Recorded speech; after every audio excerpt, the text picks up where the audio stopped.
महापर्व जो चल रहा है लोकतंत्र का, उसका आज 4 जून है और आखिरी जो है आज काउंटिंग के रिजल्ट जो है सामने आने वाली है। इससे हमारे साथ बीजेपी के प्रवक्ता जो हैं अवधेश जी जुड़े हुए हैं, वहीं आम आदमी पार्टी के नेता जो हैं जावेद जी हमारे साथ जुड़े हुए हैं। इससे हम चर्चा करेंगे आज की क्या आंकड़े अभी तक जो चल रहे हैं चुनाव को लेकर दिल्ली के, उस पे आज हम चर्चा करेंगे। अवधेश जी नमस्कार। जी भाई जी सबसे सबसे पहले आपसे ये सवाल है, आप लोगों ने बड़ी मेहनत की है, हालांकि इंडिया गठबंधन ने भी बड़ी मेहनत की है, और जिस तरह से नरेंद्र मोदी जी जो प्रधानमंत्री है उन्होंने 400 पार के नारे दिए थे, वहीं कहीं ना कहीं कांग्रेस और ईडी गठबंधन जो है वो उस आंकड़े को काफी कम बता रहे थे। आज जो है रिजल्ट अभी तक जो आई है, अभी तक जो चल रहा है, हालांकि रुझानों में जो है अभी तक अप डाउन हो रहा है, कहीं एनडीए का जो है ऊपर जा रहा है, कभी इंडिया अलायंस का ऊपर जा रहा है। क्या कहेंगे सर आज के इस रुझानों पे फिलहाल अभी तक के? देखिए पत्रकार महोदय, ये लोकतंत्र का महापर्व है और जिस तरह से आपने देखा 7 चरणों में जो लोकतंत्र के महापर्व की जो चुनावों का चरण जो समाप्त हुआ है 4 चरणों में, उसमें जो मतदाता हैं देश के उनमें भी काफी उत्साह देखने को मिला है।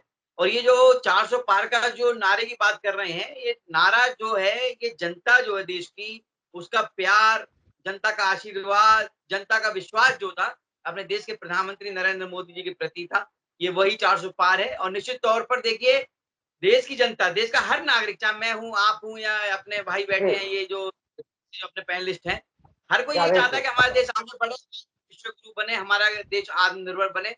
तो विकास की निरंतरता और विकसित विकसित भारत के जो संकल्प था हमारा, उसको पूरा करने के लिए जनता ने पूरा विश्वास जो भारतीय जनता पार्टी के प्रति जताया है। निश्चित तौर पर देखिए हमारा जो संकल्प था, क्योंकि देखिए कोई भी काम अगर हम करते हैं शुरू, तो उसका जो संकल्प होता है ना, हमको हमेशा बड़ा संकल्प लेना पड़ता है, तब जाके हम उसको अचीव करते हैं। तो अगर हम छोटे ही लेके चलेंगे तो फिर वो अचीव कैसे कर पाएंगे? हमारा जो संकल्प था 400 पार का, वो हमने संकल्प लिया और निश्चित तौर पर शाम के 5 बजे वो जो है पूरा होते हुए नजर आएगा। और पूरी तरह से तीसरी बार जो है मोदी सरकार एक बार फिर से भारत में बनने जा रही है। राष्ट्रवादी सरकार, राष्ट्र को समर्पित सरकार जो है देश में बनने जा रही है। सभी जनता को बहुत बहुत बधाई इसे मैं दे रहा हूँ, आपको भी बधाई, क्योंकि आपने भी देखिए बहुत मेहनत की है। जो क्योंकि जो लोकतंत्र का चौथा बड़ा मजबूत स्तंभ है पत्रकारिता का, उसने इतनी गर्मी में, इतने बड़े टेम्परेचर में पूरे 7 के 7 चरणों में भूमिका निभाई और लोकतंत्र के महापर्व में भूमिका निभाई है, जिसके कारण जो है ये मोदी सरकार दूसरी बार हमारे देश में बनने जा रही है। जी जावेद जी, जावेद जी आपको आवाज आ रही है मेरी? हाँ जावेद नमस्कार साहब। हाँ, आप लोग यूटी इंडिया अलायंस से दिल्ली में वो कह रहे थे कि हम दिल्ली में जो है कम से कम 4 से 5 सीट जीत रहे हैं, लेकिन अभी जो रुझान है उसमें जो है इंडिया अलायंस को 1 सीटें अभी बता रहे हैं, लेकिन 5 6 के 6 जो है बीजेपी के खाते में जा रही है। क्या कहेंगे? अभी तो काफी समय बाकी है। ऐसा है क्या नाम है, अभी रुझान अभी पूरा डिक्लेयर हो दो, कम से कम 2 सीट तो पक्की है। चलो कम से कम ये है दिल्ली के अंदर 7 सीटें बीजेपी जीतती है इस बार, कम से कम दिल्ली के अंदर 2 सीट 3 सीट का रुझान आने दो अभी, मतलब 2-3 सीट का आने का चांस है अभी कि 2-3 सीट आ सकती है, अभी डिक्लेयर हो जाएगा। जी अवधेश जी, आपको क्या लगता है कि इंडिया गठबंधन 2 सीटें ले आएंगी दिल्ली से? महोदय, जिस प्रकार से दिल्ली की जनता का जो एक रुख था पूरी तरह से चुनाव के दौरान, देखिए किस तरह से आपने देखा होगा दिल्ली में एक शीश महल के अंदर एक महिला के साथ अत्याचार होता है, उसके साथ अभद्र व्यवहार किया जाता है शीश महल में, वो भी मुख्यमंत्री जी का शीश महल था और जो करने वाला था वो मुख्यमंत्री जी का सहयोगी था दिल्ली के अरविंद केजरीवाल जी का। तो वो भी दिल्ली की जनता ने कहीं न कहीं देखा। दूसरा आप देखिए दिल्ली में जो है पानी की जो समस्या है उससे जो जनता त्राहि-त्राहि कर रही है। एक तरफ अरविंद केजरीवाल जी कहते हैं कि मैं दिल्ली का बेटा हूँ, दिल्ली मेरा परिवार है। अरे भाई ऐसा किस काम का बेटा जो अपने परिवार को जो है प्यासा छोड़ दे, हैं? उनके लिए नहाने के लिए पानी नहीं है, पीने के लिए पानी नहीं है। आप शीश महल में करोड़ों रुपए का शीश में अपना स्विमिंग पूल बनवा के उसमें नहाना-धोना कर रहे हो। लेकिन जनता का देखिए ना, जनता के पास पीने के लिए पानी नहीं है। तो ये जनता बहुत अच्छी तरह देख रही है किस तरह से दिल्ली में भ्रष्टाचार को बढ़ावा दिया आम आदमी पार्टी ने, उनकी जी सरकार ने, उनके नेताओं ने। तो दिल्ली की जनता ने पूरी तरह से जो है अपना जो विश्वास है, अपना जो प्रेम है, अपना जो आशीर्वाद है, वो भारतीय जनता पार्टी के साथों जो प्रत्याशी उनको दिया है और अभी तो देखिए पहला दूसरा चरण चल रहा है, पहला चरण चल रहा है अभी तो, और देखिए आने वाले समय में सोचने की बात है, सातों के सातों सीटें जो है जनता पार्टी जीतने वाली है दिल्ली की, और प्रचंड बहुमत के साथ पूरे देश में तीसरी बार मोदी सरकार बनने जा रही है। बिल्कुल जावेद जी, आप कह रहे हैं कि 2 सीटें इंडिया गठबंधन जीत रही है, क्या बेस है 2 सीटें जीतने का? क्या आप कहते हैं कि क्या इंडिया गठबंधन का क्या वजह जो 2 सीटें निकाल रही है वो?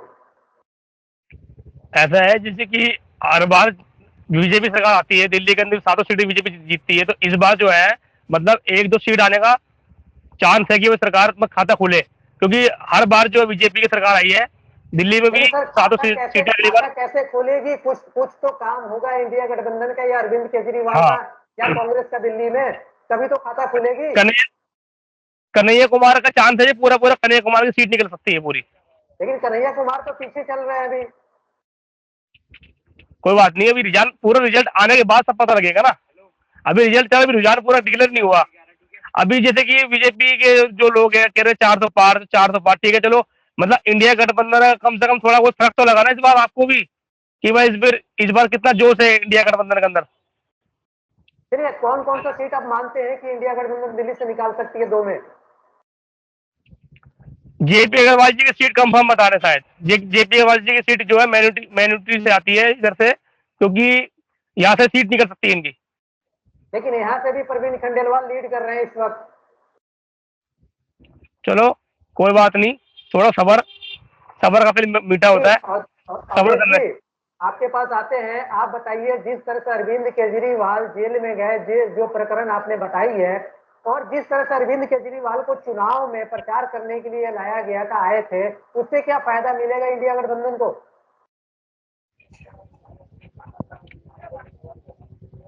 अवधेश जी।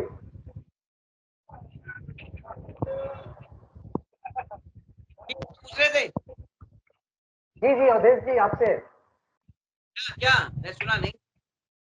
सर, मैं ये कह रहा हूँ कि जिस तरह से जावेद जी कह रहे हैं कि 2 सीटें दिल्ली में आ रही है, आपको क्या लगता है जिस तरह से आम आदमी पार्टी के मुखिया अरविंद केजरीवाल जेल गए थे, जेल से उनको प्रचार के लिए भेजा गया था दिल्ली में, उसका फायदा मिलेगा क्या आम आदमी पार्टी को? देखिए पत्रकार महोदय, जावेद भाई को शायद पता नहीं होगा, वैसे पता भी होगा इनको। देखिए ये चुनाव है देश का चुनाव, ठीक है। देखिए लोकसभा का चुनाव और राज्य का जो चुनाव होता है विधानसभा का, दोनों में जमीन आसमान का फर्क होता है।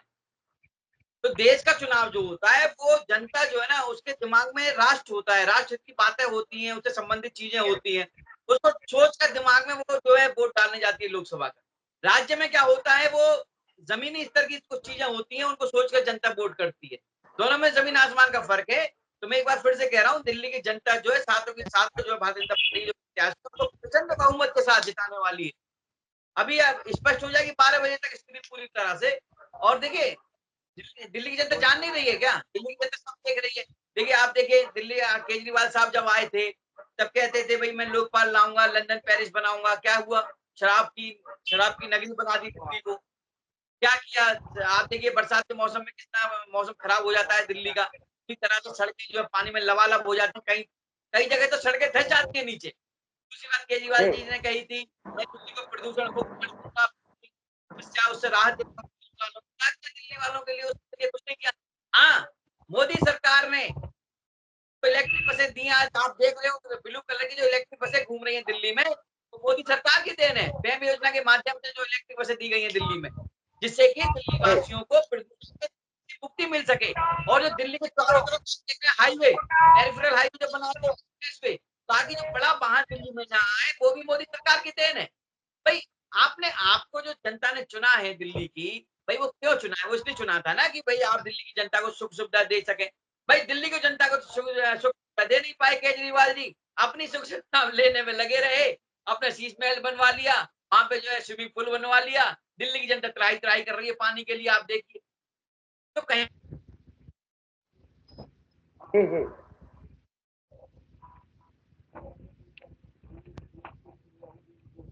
पूरी तरह से जो है भारतीय जनता पार्टी के पक्ष में है, और साथों के साथ प्रत्याशियों को प्रचंड बहुमत के साथ जो भारतीय जनता पार्टी को जिताने वाली है दिल्ली की जनता। बिल्कुल बिल्कुल जावेद जी, जिस तरह से इस वक्त गर्मी चल रही है, गर्मी में पानी की जो समस्या हुई है, आप जिस एरिया में रहते हैं उसमें भी तो पानी की काफी समस्या है। सरकार जी ऐसा है, दिल्ली के अंदर पानी की नहीं, पानी की हर समस्या हर जगह है, क्योंकि गर्मी में पानी की समस्या हर जगह हो जाती है।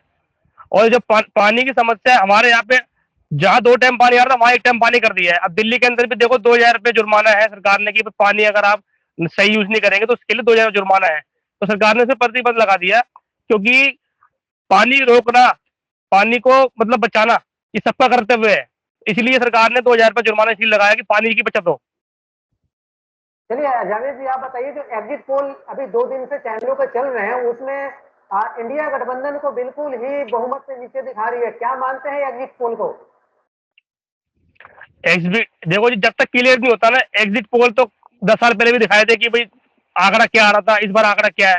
लेकिन जो इस बार कहा था कि 400 पार करना आ रहा है, तो कम से कम ये है 310 300 के आसपास ये सिमट जाएगा। जो चलो बीजेपी की सरकार आ रही, ठीक है। यानी मैं कि 300 अवधेश के जी को आसपास मुबारकबाद सरकारें देना सिमट चाहता हूँ जाएगा। कि आपकी सरकार बन रही है, अच्छी बात है, बढ़िया है। हम इनको अभी एडवांस में मुबारकबाद दे रहे हैं कि चलिए, सरकार से मानते कोई भी हैं हो, कि लेकिन देश इसमें काम अच्छा करे। आपकी पार्टी मानती है कि बीजेपी की सरकार बन रही है देश में? देखो, देश में कोई भी सरकार बने इसके लिए हम भी खुश है, चलो बढ़िया है, लेकिन काम होना चाहिए ऐसा कि इसमें राजनीति ना हो, ना हिंदू मुस्लिम की राजनीति हो, ना किसी चीज की राजनीति हो। चलिए ठीक है, चलिए, ठीक हम है। हिंदुस्तान में पैदा हुए, हिंदुस्तान में मरेंगे। और जो कई लोग ये सियासत सियासत करते हैं, ये ना हो बस खाली देश हित के अंदर। जो चलो जी लोगों की अच्छी सोच है कि भाई लोगों ने अच्छा योगदान दिया, ठीक है, प्रधानमंत्री को चुना है अच्छा काम करने, लेकिन ये जो लोगों ने गंदी राजनीति फैला रखी है, इससे थोड़ा सा ये ना हो तो बढ़िया रहे। चलिए, अवधेश जी आप बताएं, इंडिया जितने भी एग्जिट पोल आए थे उसपे जो है इंडिया अलायंस कह रही है कि सारी फर्जी एग्जिट पोल है, और बीजेपी और नरेंद्र मोदी जो प्रधानमंत्री है उनके इशारे पे ये सारे एग्जिट पोल दिखाए जा रहे हैं, क्या कहेंगे अवधेश जी आप? गंभीर देखिए आरोप है पत्रकार, आप पे। 3-4 दिन से जिस दिन 7वें चरण का मतदान खत्म हुआ था, उस दिन तो ये लोग कहने लगे थे कि ये जो है एग्जिट पोल खराब है, हम बहिष्कार करते हैं। अब आप देखिए ना, भाई कांग्रेस के जो बड़े नेता हैं वो कह रहे थे कि 150 जो डीएम है, अधिकारी हैं, उनको बीजेपी ने जी जी, धमकाया। ठीक है, बिल्कुल बिल्कुल सर, खबरें आई है। आज कोई नहीं बोलेगा, जबकि इलेक्शन कमीशन ने उसको नकारा है और इलेक्शन कमीशन ने उनको बिल्कुल नोटिस भी भेजा था कि भाई एक बात बताइए, अगर 150 की आपके पास लिस्ट है, 150 में तो हमें एक नाम बता दीजिए किसी डीएम का, हम उससे बात कर लें, भाई हमने किसी ने धमकाया हो किसी ने। तो ये जो है अपनी चित अपनी पट वाला हिसाब है, अंटा मेरे बाप का। आज जो ईवीएम पर अभी चल रहा है, ये 12 बजे के बाद यही ईवीएम जो है बेवफा दिखाई देगी, आप देखते रहिएगा थोड़ी देर में। इसी पे मतलब ठीकरा आप, फूटेगा, ईवीएम पर ही, किसी जी, पर नहीं आपको फूटेगा। आपको लगता है कि रिजल्ट आने के बाद जो है कहीं ना कहीं ईवीएम पे ठीकरा फोड़ा जाएगा? बिल्कुल ईवीएम अब क्या रह गया इनके पास, इनके सारे हथकंडे फेल हो चुके हैं। भाई सारे आरोप जी इन्होंने लगा दिए। 5 चरण आपने देखा, हर चरण में ये नया नया मुद्दा लेकर आए। कभी संविधान बचाने की बात करते थे, कभी लोकतंत्र की बचाने की बात करते थे, शहजादे साहब लाल रंग की किताब लेके चलते थे। अरे भाई एक बात बताइए पत्रकार महोदय, पूरा देश जानता है जो बंदा लाल किताब लेकर चल रहा है संविधान वाली, भाई उसके परिवार ने तो संविधान की धज्जियां उड़ाई है। 80 बार संविधान में संशोधन किया है अपने कार्यकाल में, 17 साल के कार्यकाल में, जब उनके परिवार की सरकारें थी देश में। ठीक है, तो देश की जनता जानती नहीं, अच्छी तरह से जानती है। कभी वो आरक्षण का मुद्दा लेकर आए, कभी जात पात पर बांटने की बात करते थे, कभी धर्म की बात करते थे, जनता ने पूरी तरह से नकार दिया है।